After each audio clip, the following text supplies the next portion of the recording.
Hey everyone, welcome back to Ron Gallagher's Vinyl Reviews. Today we're going to go over the next album in Pink Floyd's saga, The Final Cut, which some people will call it a Rogger Waters solo album, and I get why, but it is a Pink Floyd album.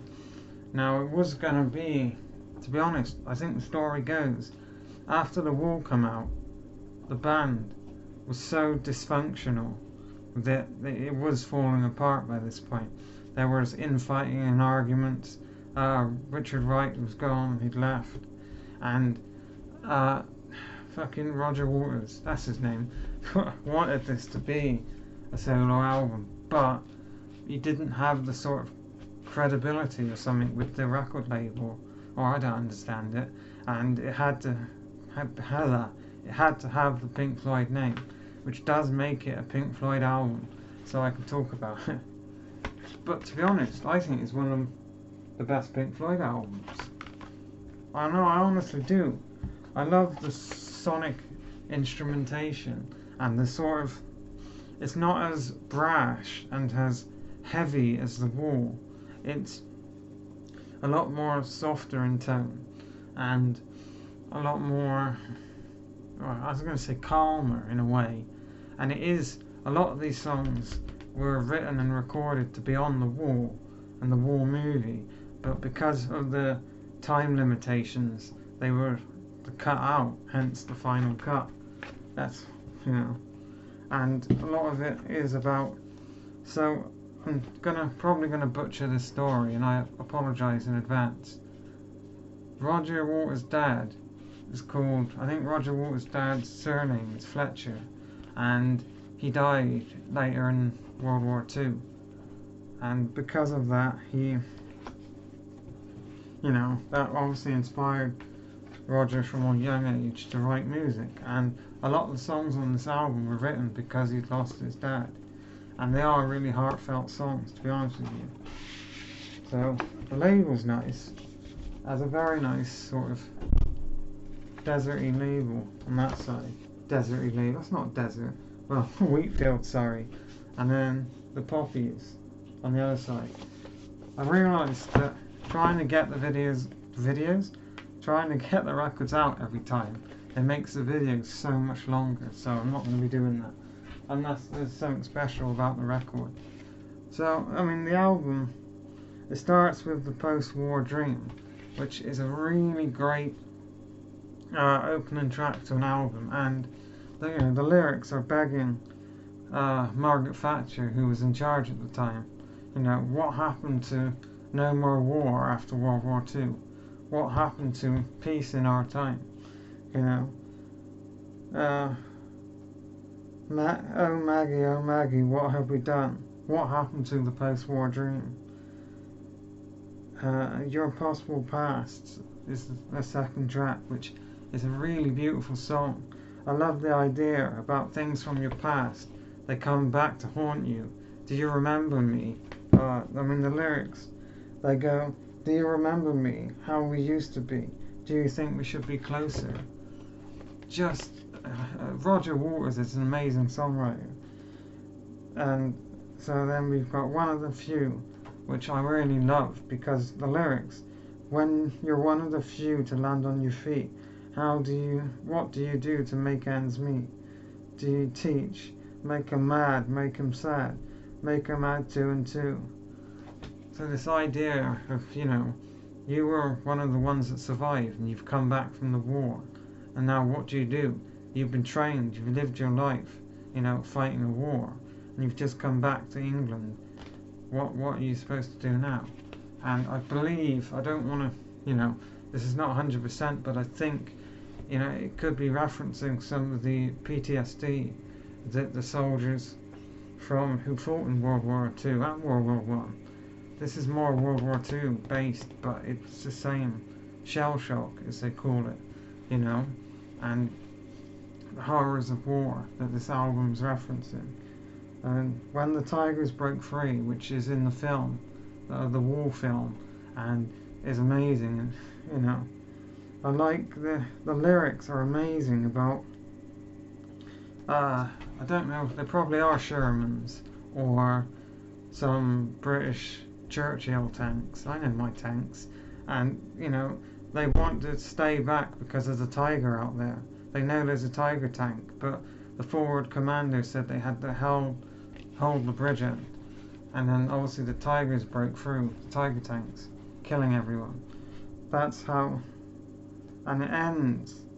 The end lyrics, sorry, just most of them dead, the rest of them dying, and that's how the High Command took my daddy from me.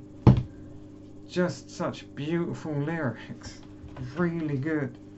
Then that moves on to The Hero's Return, which again is this sort of theme of someone coming back from the war and not knowing what to do with themselves. And it's really beautifully written. Sweetheart, sweetheart, are you fast asleep? Good, that's the only time I get to really speak to you. And something that I've locked away, a memory that is too painful to withstand the light of day. A lot of people who fought in World War II don't tell their stories, and in World War One, not until much later in life. When they come back from the war, you know, obviously I have no say in this. I've never been in the army. I've never had to fight anything. I'm privileged in that way, you know. I'm lucky that I've never had to do something like this. But this album, you know, I think it's referencing the fact that you know, they've come back now and they don't know what to do. The Gunner's Dream, which seems to be, the Gunner's Dream is just this idea that they just want to live. They want to make enough money to feed their family, and then they've had to go to war because of someone in charge, and they're saying, what happened to the Gunner's Dream? Paranoid Eyes is the next one. Paranoid Eyes is beautiful, and I love in the instrumentation there's someone walking, and I mean the footstep sounds, and I know that's really basic, but with the fucking brain, with the stereo headphones on, I'm so tired. You can hear it walk from one side to the other, which I think is really cool. I know they've done that on previous albums as well, but it is great to hear. Then Get Your Filthy Hands Off My Desert. Brezhnev took Afghanistan, and Begin took Beirut. Galtieri took the Union Jack, and Maggie, over lunch one day, took a cruiser with all hands, apparently to make him give it back. So they're talking about the Falkland Islands, obviously the Falklands War. Again, I'm not going to get into it, but Rogger Waters is obviously very anti-war, and he didn't like the idea, you know, and anti-imperialism. He didn't like the idea of Margaret Thatcher sending the Belgrano?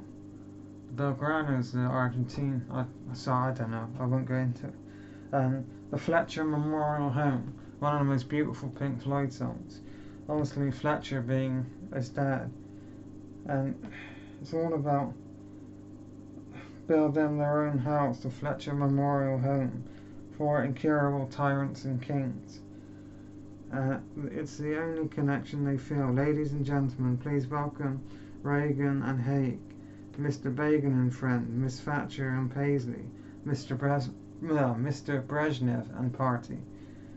Southampton Dock is a really beautiful song about, it's 1945, and she stood on the docks watching her husband go off to fight the war, which is beautiful. And so the final lyrics on that, it ends with but the bottom of our hearts we felt the final cut, and it goes on to the title track. Now the title track of this album is one of my favourite Pink Floyd songs, and it used to be my favourite Pink Floyd song. To be honest, it's now second. I'm being serious. If I do a top 10 Pink Floyd songs, How I Wish You Were Here, I was going to say, is up number 1. And then the final cut is number 2. I love the way Roger sings it. His vocals just blow me away. And I love the lyrics, about having to negotiate the minefield in the drive and beat the... I can't read this writing. But it's the idea of someone being too crazy to love, Could anybody love him? Or is it just a crazy dream? And if I show you my dark side, will you still hold me tonight? And if I open my heart to you, will you show you my weak side? What would you do? Would you sell your story to the Rolling Stone? Would you take the children away and leave me alone? Would you send me packing, or would you take me home? I never had the nerve to make the final cut. I think that's beautiful, to be honest with you. So then that song sort of fades away, and the album has a complete change in character into Not Now John, which I have the single, which is not here at the moment, but I do have the single somewhere. Not Now John is a very heavy punk rock rauncher song with some really great lyrics. Fuck all that. Can't stop, lose job, mind gone, silicon stroll on what bot, get away, payday, make hay, breakdown. Not now, John. We've got to get with the film show. We're making this film for kids because it's easier for them to understand and we can make more money. Can you smile and what? I'm being stupid. Brain. Interesting fact, before I lose my mind. On the single version, it's Stop That John. Or Stop All That, Stop All That John. Because apparently fuck is such a rude and crass word to have in a single in the 80s. 1983 the single come out.